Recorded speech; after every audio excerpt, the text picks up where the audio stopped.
I'm here because I am a roaring lion crying out righteousness. So while I was away, this thing exploded down there in Nashville, Tennessee, down in Bob Jackson's territory, where these three representatives called the Tennessee Three were expelled from, well, two of them were expelled, and the other was survived by a one-vote majority, the Japheth woman.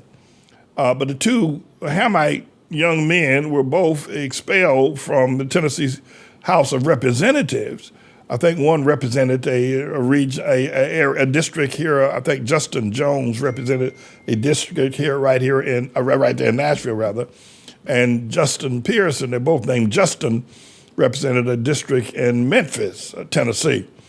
And the Speaker of the House, a fellow by the name of Sexton, I believe, expelled them because during the shooting of that Presbyterian Covenant school there in Nashville a week earlier, the protesters had come out to the House of Representatives to protest, and these three at the time, Tennessee Three, joined in the protest and took the well of the floor of the House. If you know about that, so all that happened. I saw that happen. I was away at the time, so I wasn't doing a live broadcast. I'd never heard these fellows before.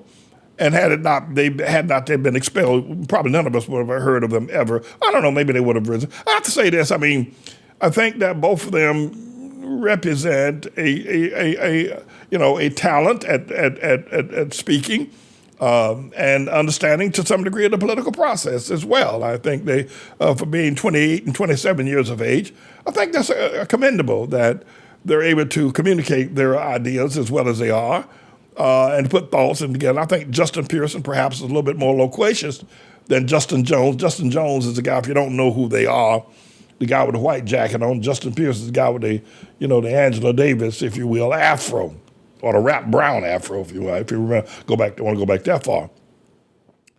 But, so they, and so I'll give them that. And they have been immersed, they have been well soaked and dyed into civil rights as a way of life. I think they probably have been involved in this process. I think they're both closely related to preachers or been raised up in the church. And I understand both of them have Filipinian fathers. They're not totally, if you will, just totally Afrocentric, if you must.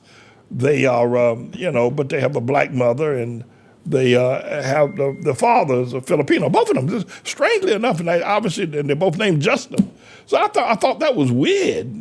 Totally weird that they would have that kind of a background. And but I have to tell you, I think I've heard enough of them, quite frankly. Because especially Justin Pearson on the night that he was expelled, he said Jesus was black, and that Virgin Mary was black. And why you got to go down that road, man? Why you got to do that? Why everything got to revolve around blackness? And I think that you have to, when you are, you're a political legislator, a lawmaker, such as they are. And what I've noticed about black people, if it ain't black, they ain't gonna give it no credit. They are black people and black leaders in particular, whether these two are whether it's, Jesse Jackson or whoever, Al Sharpton, none of them ever give anything. Well, Al is more of a sellout now. So I have to maybe extract him from this analysis. But they never give anybody else any other true credit. They never reference the fact that America is still a good place. They never reference that there are decent. In fact, there was a Japheth woman, I think was named Johnson, that stood at the well with them, and she was voted on, but she survived the vote. I'll give them credit for being loquacious and being eloquent in terms of their speaking. I think they're very good and perhaps they could have a future someplace. But problem is now, I'm upset with the Speaker of the House there in Nashville because he had not. First of all, I wouldn't have expelled them just because of what they did. I would have sanctioned them maybe, and maybe taken away some of their privileges of sitting on committees. But I wouldn't have completely kicked them out. That was just begging for trouble. Now we got to listen to them for the rest of our lives. We got to listen to these two guys because that guy down there who expelled them, that Speaker of the House, is an idiot. for having done that. Now the whole world got to listen to these people for the rest of our lives because of what he did.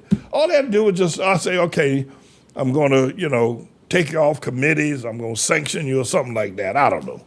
Don't let you use the little boys' room. I don't know anything.